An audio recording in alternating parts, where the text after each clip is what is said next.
Votre dose quotidienne de spectacle avec le Casino 2000 de Mondorf-les-Bains au Luxembourg.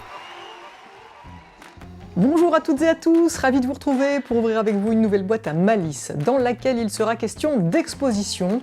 J'en ai fait pousser les portes de la galerie Modulab à Metz pour y rencontrer le dessinateur et peintre Alexis Nivelle, tandis qu'à la galerie de l'Arsenal s'exposent les clichés de 5 photographes du monde entier que le leader du groupe de jazz Ozma a réunis.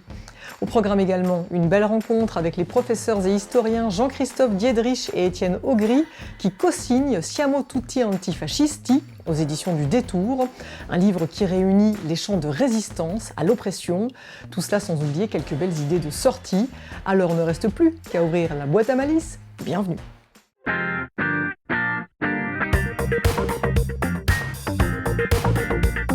What is boss? What is a guatemala? What is boss? What is a guatemala? Et pour commencer, je vous propose d'ouvrir votre agenda pour y noter quelques belles idées de sortie, à commencer par le concert de Vincent Delerme qui aura lieu au Théâtre de Thionville, mercredi 11 février. Vincent Delerme qui a l'art de croquer le quotidien, la vie, avec humour et poésie. Avec la fresque son 8e album, il peint en musique 14 fragments de notre existence. Paris, l'amour, la solitude, le voyage est sensible et les orchestrations sublimes. En fait, on est plusieurs à se faire transpercer le cœur, plusieurs milliers d'âmes sœurs. On est plusieurs ce soir, plusieurs dans cette histoire.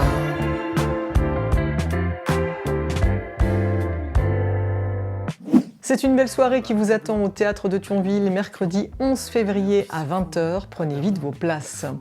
Et dans notre boîte à idées, on retrouve également une invitation à se marrer, puisque plusieurs humoristes vont poser leurs valises au Galaxy d'Amnéville. Si vous aimez l'humour noir, Fabrice Eboué vous donne rendez-vous le 5 février. Nino Arial, qui cumule plus de 110 millions de vues sur YouTube, sera sur scène le 13 mars. Le lendemain, c'est le flegmatique Paul Mirabel qui prendra le relais pour vous parler d'amour sous toutes ses formes.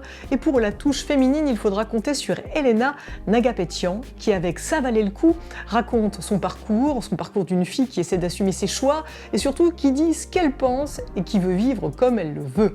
Pour retrouver l'ensemble de la programmation du Galaxy qui vous réserve également de beaux concerts et de grands spectacles, rendez-vous sur le site apparu à l'écran et n'oubliez pas que vous pouvez également vous procurer des billets en VIP. Poussons maintenant les portes de la galerie Modulab à Metz qui accueille en ce moment les œuvres sur papier de l'artiste Alexis Nivelle qui se plaît, vous allez le voir, à se jouer des formes simples, rencontres. Bonjour, bienvenue à la galerie Modulab pour l'exposition Planning et Poèmes.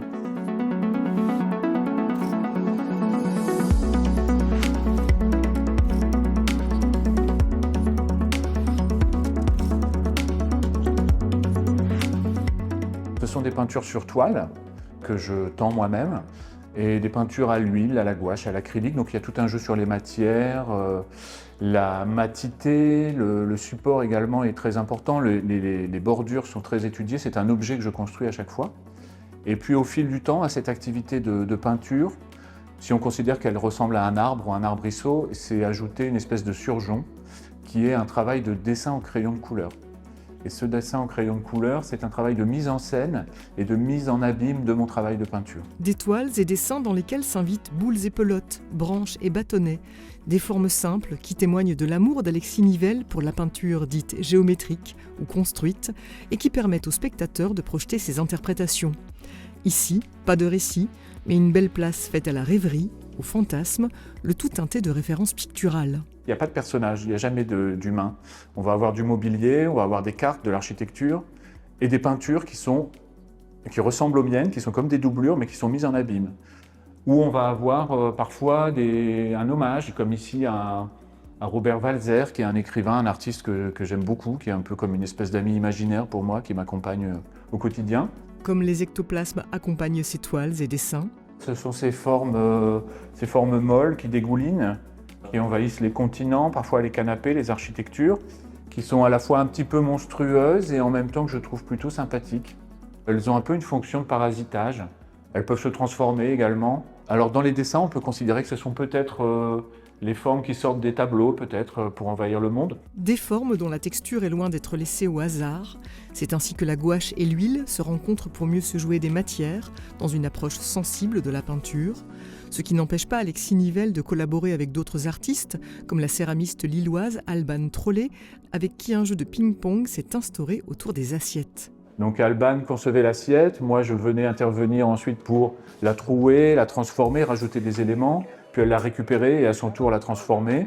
Et on est à nouveau, à mon sens, dans le domaine de l'équivoque et de l'ambiguïté, puisque l'assiette nous évoque l'utilitaire, le repas, le quotidien, et en même temps elles sont parasitées par des formes étranges, suggestives ou vaguement naturelles, comme ici on peut retrouver le motif de la branche.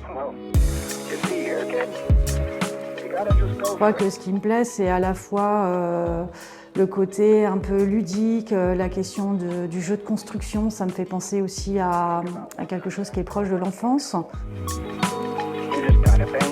Bon bah bof. Ça peut être un slogan ou peut-être une épitaphe au choix. Ça aurait pu être un titre d'expo. Il y a une allitération en B. Et un travail aussi sur le lettrage qui m'amuse et c'est quelque chose que j'explore en ce moment, c'est assez neuf dans mon travail mais ça m'intéresse. Un travail qui parfois fait écho à la bande dessinée, quand Alexis Nivelle y voit davantage une évocation de l'art de l'affiche ou de l'architecture, mais peu importe finalement, il suffit simplement de laisser voguer son imagination.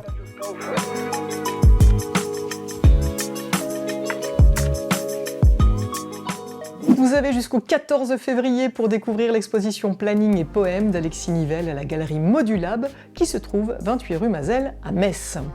Et autre exposition à découvrir à la galerie de l'Arsenal, cette fois Crossroads, exposition fruit de la rencontre du compositeur et batteur Stéphane Charlet du groupe Ozma avec 5 photographes du monde entier. Une exposition qui n'est pas sans lien avec les concerts singuliers proposés par le groupe qui se produisait d'ailleurs à l'Arsenal le soir même du vernissage de l'exposition.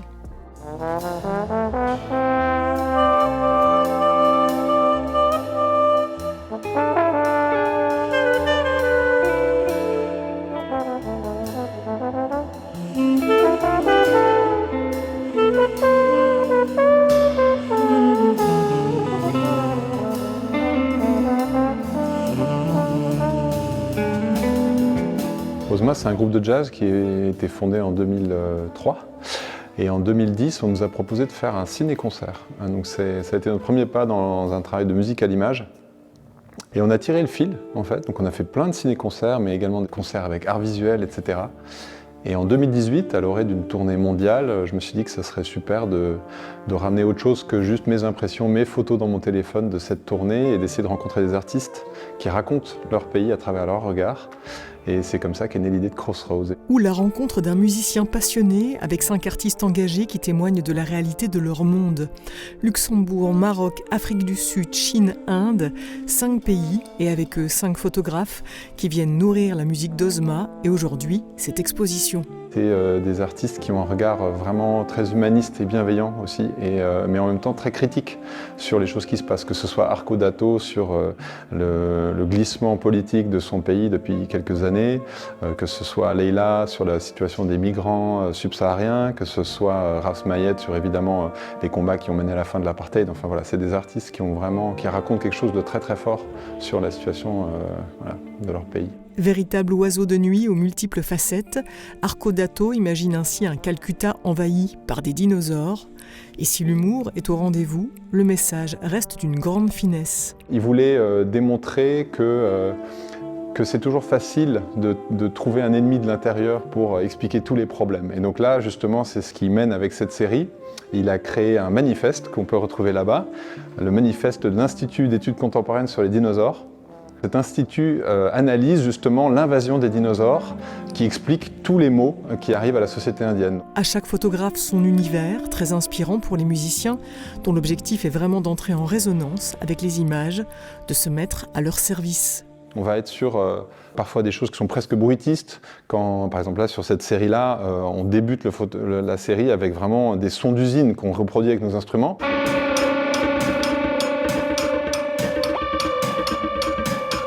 Et autant plus tard sur Wang Fusheng, on va se rendre compte que c'est une série qui est très légère et on joue un reggae.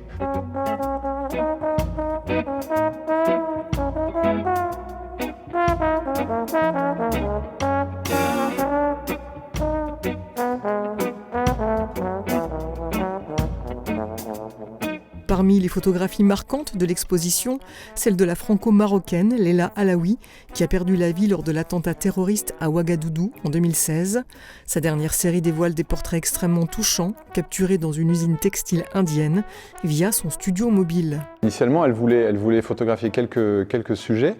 Et c'est là où son humanité s'exprime, c'est qu'elle a vu ces femmes qui travaillaient, qui s'intéressaient à ce qu'elles faisaient, qui elles étaient. Finalement, elle a photographié les 200 ouvrières présentes dans l'atelier. Des portraits pris sur le vif, qui en un regard disent bien plus que des mots.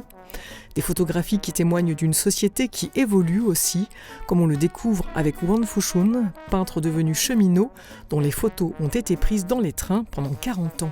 Cette série photographique, Chinese in the Train, elle est extrêmement touchante parce qu'on voit vraiment l'évolution de cette société sur 40 ans à travers les trains. Et on voit que c'est des lieux de vie, des lieux où des gens, où il y a des prisonniers, il y a des gens qui tombent amoureux, il y a des enfants, il y a toute une vie. Des scènes qu'on connaît tous, mais qui sont d'autant plus touchantes quand on les voit transposées à un autre pays, à un autre univers, parce que la Chine, c'est quand même une autre dimension.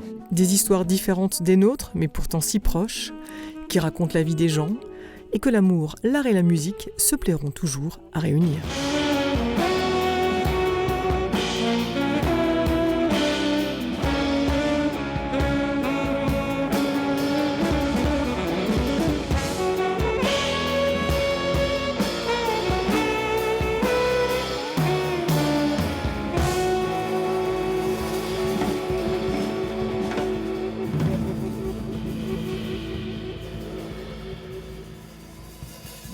L'exposition Crossroads, Regards croisés sur le monde, est à découvrir jusqu'au 22 mars à la Galerie de l'Arsenal à Metz.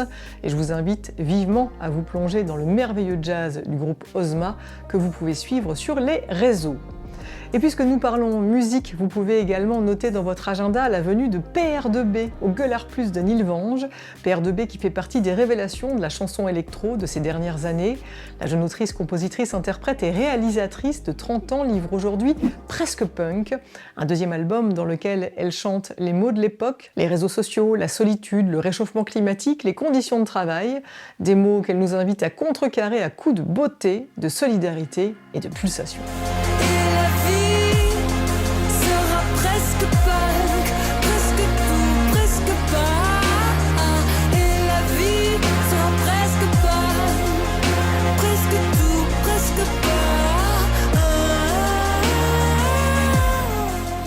Je vous invite vivement à découvrir cette belle artiste qui se produira sur la scène du Gueulard Plus de Nilvange le jeudi 5 février à 20h, sachant qu'en première partie, vous pourrez également vous délecter des très belles chansons électro de Nuit Noire. Enfin, pour les amoureux de musique classique, notez que les 5e rencontres de musique de chambre auront lieu du 30 janvier au 1er février à l'Espace Europa à Montigny-lès-Metz. Rencontre placée sur le thème Lumière d'Europe, au programme des œuvres de Beethoven, Debussy ou Brahms, menées par David Grimal au violon, Philippe Cassard au piano, Anne Gastinel au violoncelle et Christophe Korzelski à l'alto. L'entrée est libre sur présentation d'un billet à retirer à la mairie de Montigny-lès-Metz. Clôturons maintenant cette boîte à malice en musique et en mots avec Jean-Christophe Diedrich et Étienne Augry qui co-signent Siamo tutti antifascisti, paru aux éditions du Détour, un livre dans lequel ils dévoilent une sélection de chants de résistance à l'oppression, un ouvrage de circonstance qu'ils m'ont présenté au bar Le Troubadour à Metz. Je vous laisse avec eux et je vous dis à la semaine prochaine. Bye bye. Lost my wife and children, vous qui le savez, effacez mon passage. Jean-Christophe Diedrich, Étienne Augry, bonjour. Bonjour. Merci beaucoup de m'accorder cet entretien. Vous êtes enseignant, historien. Vous m'avez donné rendez-vous au bar Le Troubadour à Metz pour me parler de lutte, d'espoir, de résistance à travers un ouvrage passionnant que vous co-signez avec Julien Blottière et Véronique Servat. Il s'agit de Siamo tutti antifascisti, des chansons contre l'oppression. On y retrouve donc 25 chansons qui vont témoigner de notre histoire. Ces chansons, vous avez eu envie de les compiler et de les analyser suite au climat, en tout cas en raison de ce climat politique actuel plutôt anxiogène.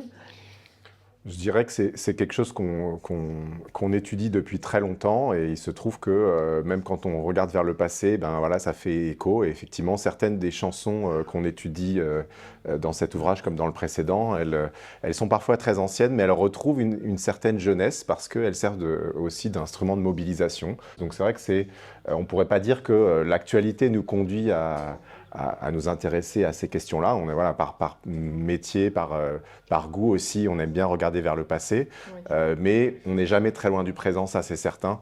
Et surtout, voilà, le titre nous ramène à quelque chose qu'on pensait révolu, le fascisme. Et finalement, on en voit... voilà, c'est troublant, en fait, oui. C'est troublant comment le passé et le présent... On sent un peu toquer un petit peu à toutes les portes et tout doucement infiltré, exactement. infusé. Rampant. Oui. Il y a 25 chansons à peu près qui se trouvent dans ce livre. Comment est-ce que vous les avez sélectionnées? Ça part de 1791 à 2024, puisque on part de la Révolution française, on termine en Iran. C'est ça, avec Baraye. Voilà. Comment vous les avez classées, répertoriées? Il y a des thématiques? En fait, on a cherché d'abord à élargir la géographie. On n'est pas resté seulement en France, on a essayé d'explorer un petit peu tous les continents. On a voulu aussi explorer les styles musicaux différents, les contextes historiques différents, pour avoir un panel large. Oui. On se rend compte vraiment que les chansons agissent comme des armes. Elles fédèrent, elles permettent d'être solidaires. Elles sont reprises, comme vous le disiez aussi, après comme des hymnes. Et elles agissent aussi comme des armes. Elles permettent vraiment de lutter. Oui, et un des signes de ça, c'est que certaines de ces chansons sont anonymes parce que les auteurs, ceux qui les reprenaient, couraient un risque très important pour leur vie, pour leur sécurité. Donc en fait, on a Bella Ciao dont on parlera peut-être tout à l'heure, ou The Cropper Lads, qui est une chanson sur les briseurs de machines. Ce sont des chansons anonymes, mais qui continuent à circuler de manière souterraine et qui constituent effectivement des instruments de mobilisation exceptionnels qui ont cet avantage de fédérer, de faire que quand on chante une même chanson, on est tous ensemble, on est tous dirigés vers un même objectif. C'est vraiment un instrument avec un pouvoir très fort qui est craint par le pouvoir. On a des artistes qui sont menacés dans leur intégrité physique pour ces chansons-là. Donc, signe de leur importance. برای توی کوچه رقصیدن برای ترسیدن به وقت بوسیدن برای خواهرم خواهرت خواهرامون برای تغییر مغزها که پوسیدن. Je pense à Baraye, qui est cette chanson qui a été composée grâce à des tweets et compilée par un jeune étudiant iranien au moment de l'assassinat de Mahsa Amini, donc en 2022. Et cette chanson a été reprise et vue 40 millions de fois en 48 heures, et c'est devenu un hymne de résistance, et qui fait encore écho aujourd'hui, puisque l'Iran est dans la rue actuellement. Alors je ne sais pas si... Ils chantent, je vais la faire, ils chantent Baraye, ou s'ils sont juste là à subir la baramine de la répression. Oui. Mais c'est vrai que ça donne du courage. Tout à l'heure vous en parliez, mais je me dis, voilà, chanter ensemble, ça donne du courage. Oui. Et les gens qui résistent, ils en ont besoin quand même. Et ce jeune compositeur, d'ailleurs, donc sa chanson, ils ont essayé de la retirer des réseaux, mais trop tard, elle s'était propagée à la vitesse de la lumière. Voilà. Mais il a subi quand même des arrestations, et il est inquiété jusqu'en 2024. Voilà, donc ça montre aussi que ces chanteurs prennent des risques. زندگی آزادی